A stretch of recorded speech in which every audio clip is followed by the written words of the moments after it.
Hello and welcome to Quirk Analysis 101, the series where I give you a detailed rundown on the quirks in the world of My Hero Academia. In the last video, I discussed a quirk that belongs to My Hero Academia's most beloved amphibian queen, Tsuyu Asui, and her quirk, Frog. In today's video, I'll be discussing a quirk that belongs to another one of Class 1A's beautiful, badass heroines. That's right, ladies and gentlemen, it's time to talk about the queen of all creation herself, Momo Yaoyorozu. But before I begin, I'm going to give you a quick reminder to hit that subscribe button and bell icon to keep up to date with all of the new, amazing content the Lunchtime Crew is producing. Now, with the absolutely atrocious abomination of an absurdly appropriate advertisement assuredly ascertained, we can finally dive headfirst into the piece de la resistance of quirks that is creation. Creation is an emitter type quirk which first appeared in chapter 14 of the My Hero manga and episode 10 of the anime.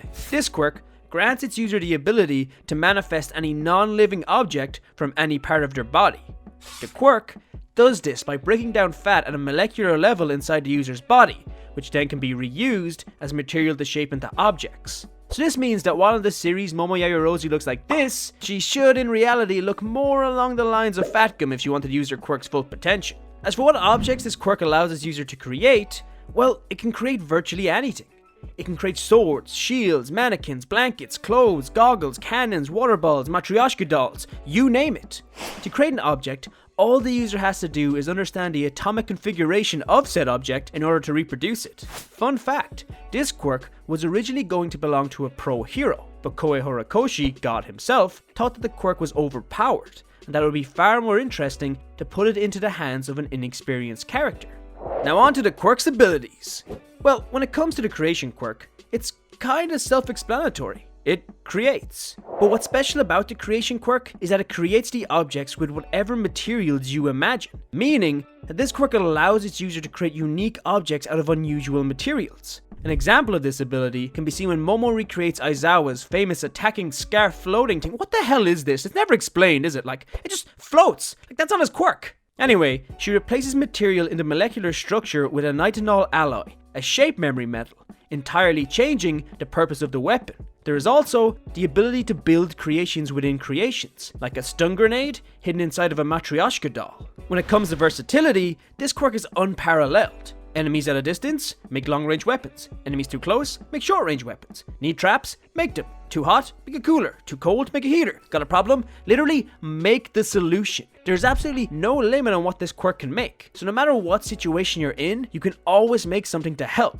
The creations themselves also don't have to be fully manifested to be functional. When creating an object, the design and structure of the object has already been thought of before it has been manifested. This means that if you created something like a firearm or even something simple like a lighter, it can be used while still being attached to the user's body. This is useful for situations where the user has to quickly maneuver said creation or themselves around, or if both the user's hands are occupied with some other task. As for an ultimate move, this quirk doesn't really have one considering it's essentially one big ultimate move on its own. But in the series, there is a move called Yaoyorozu's Lucky Bag, in which Momo creates a cannon that fires out a bag full of support items for her teammates, and that's about the closest we got to an ultimate move. Now while this quirk is extremely versatile, it does come with some pretty big weaknesses. For starters, every creation takes time to make, meaning if the user isn't prepared or isn't fast enough, they can easily be attacked or outmaneuvered. Also, the bigger and more complex the object being made is, the longer it takes to manifest. So if you're in a fight,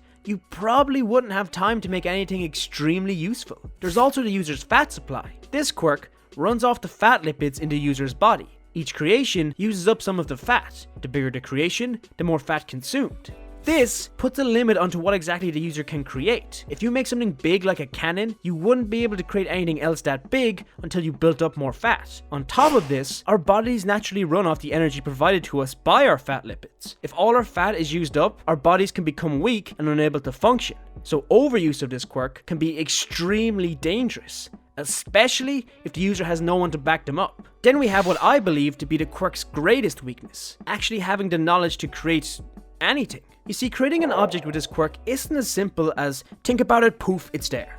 No. To create an item, you not only have to understand its entire molecular structure, but you also have to first imagine the necessary components needed to make the creation. Then, you need to think about the exact materials each component is made from. Then, the entire assembling process of the creation, and only then can you begin to manifest. I don't know about you, but this creation process seems insanely complicated. Imagine being in a high-stress situation and you have to not only remember absolutely every little detail about the object you're trying to make, but also manifest it fast enough for it to even be useful. It takes a ridiculous amount of brain power to find any usage out of this quirk, and in the hands of an everyday person, this quirk would be nowhere near as useful as one would imagine.